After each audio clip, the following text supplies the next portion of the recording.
This is Sally.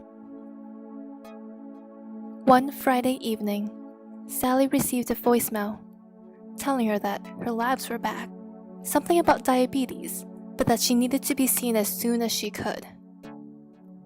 However, since it was a Friday and the clinics weren't open, she spent the whole weekend feeling anxious, worried, and scared about her new diagnosis.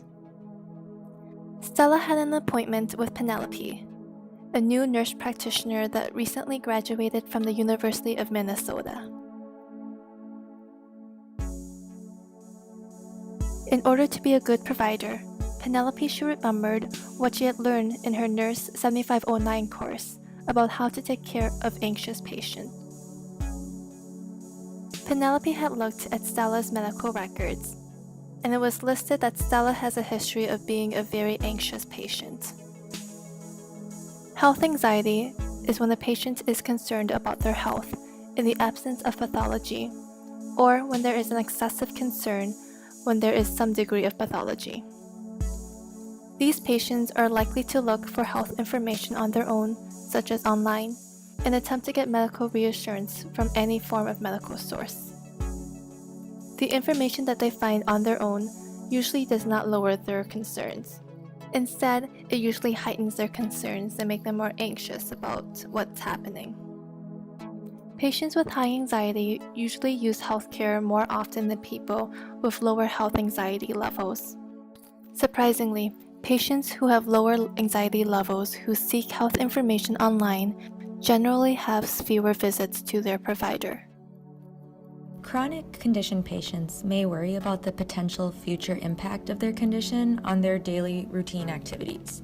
With new symptoms, patients might worry that they may be tied to a serious condition or life-altering condition.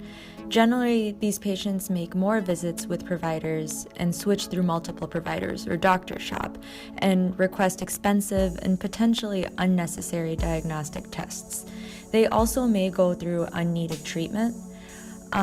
These patients are more likely to focus on the negative information or fixate on information that supports their health concerns. So when you're thinking about the patient that researches online before coming into clinic, these are the patients who may fixate on any information they find that supports their feared health concern from a symptom.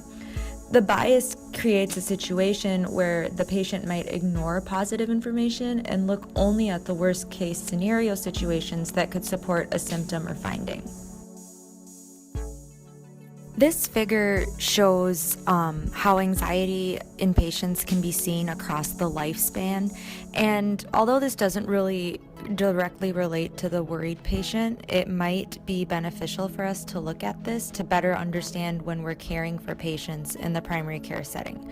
So, although a worried patient might have multiple characteristics and factors that contribute to their anxiety at a patient visit, the graph provides information about general sources of anxiety across the lifespan.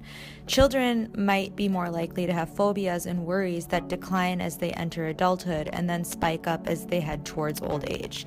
Also, there is a huge spike in fear of falling in old age. We can use this information when addressing issues in patients across the lifespan.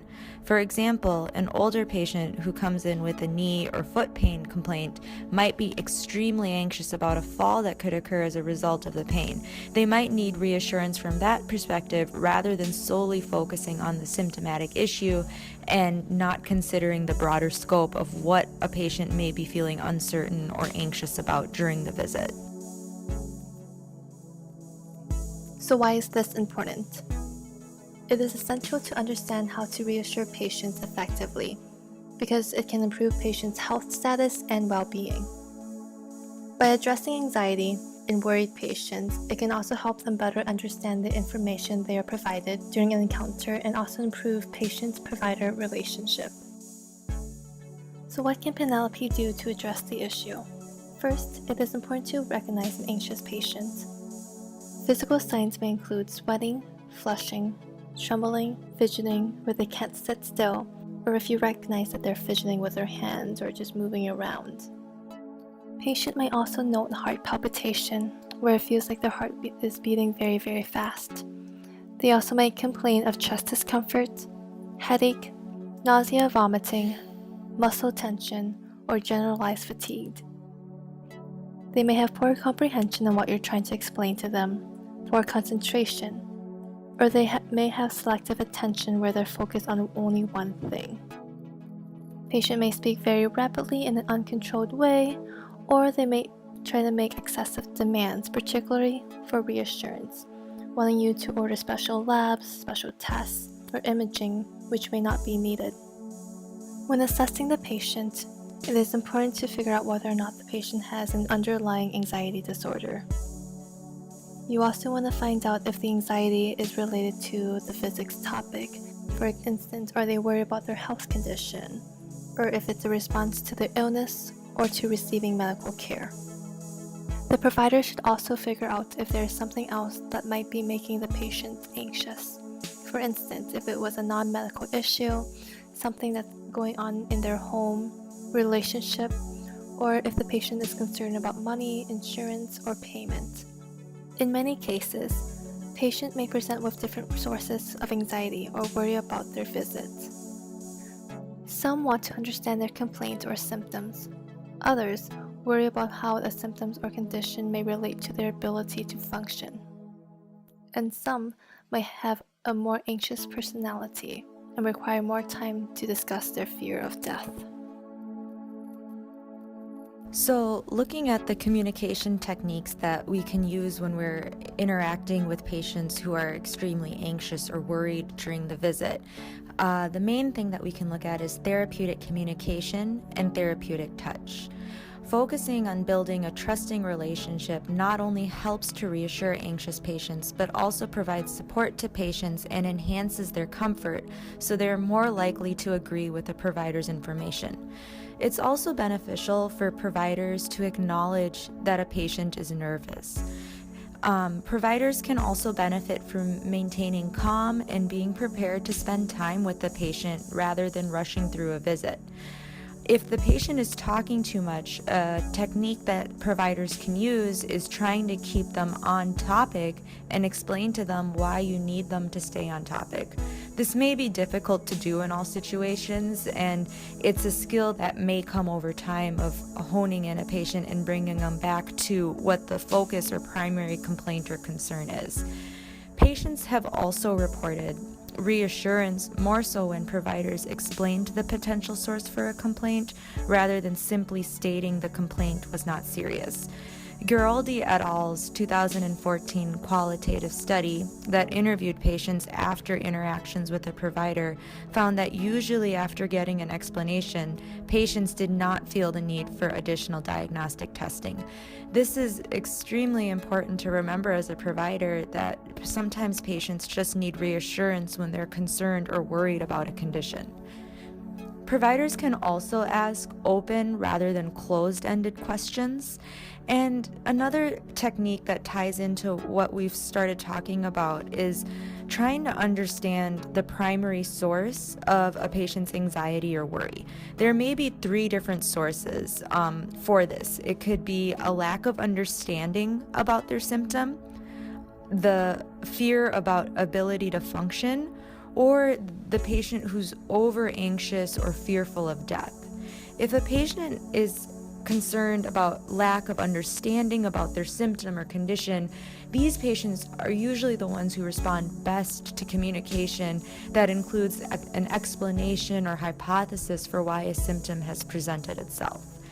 Patients who worry about the ability to function, they might have their concerns alleviated through focusing on optimism rather than reassurance.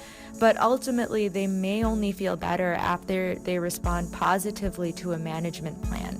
It comes down to partnering with a patient and working with them to come up with something to help them feel calmer and more reassured about their condition.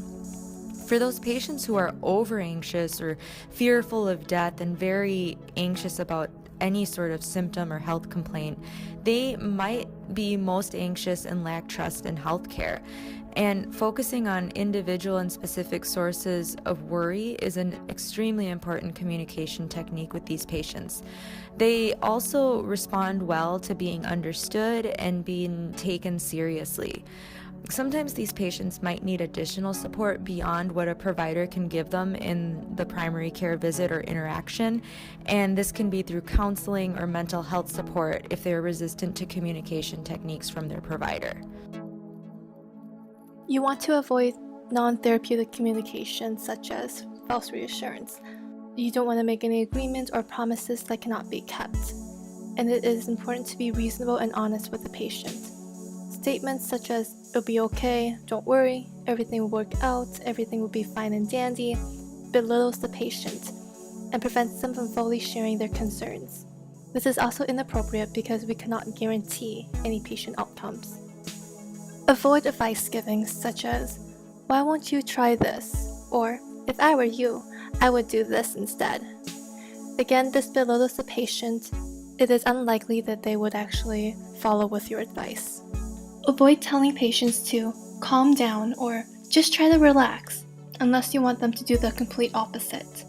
Instead of telling patients to relax, show them instead, or else work with them to figure out what we can do to help them relax. You can guide patients through meditation to deep breathing to kind of soothe them.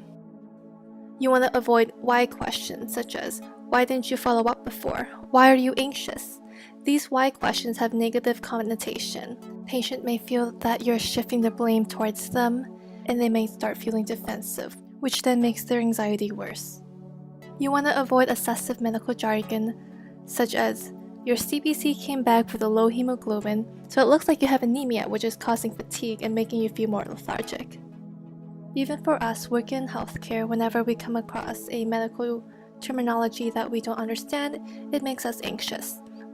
Looking at a patient's standpoint, these supposed words or terms that we're using to describe their health affects their life, and for them to not understand it or feel even more anxious about certain terms that we're using makes the whole situation feel a lot scarier. Providers should also focus on being empathetic.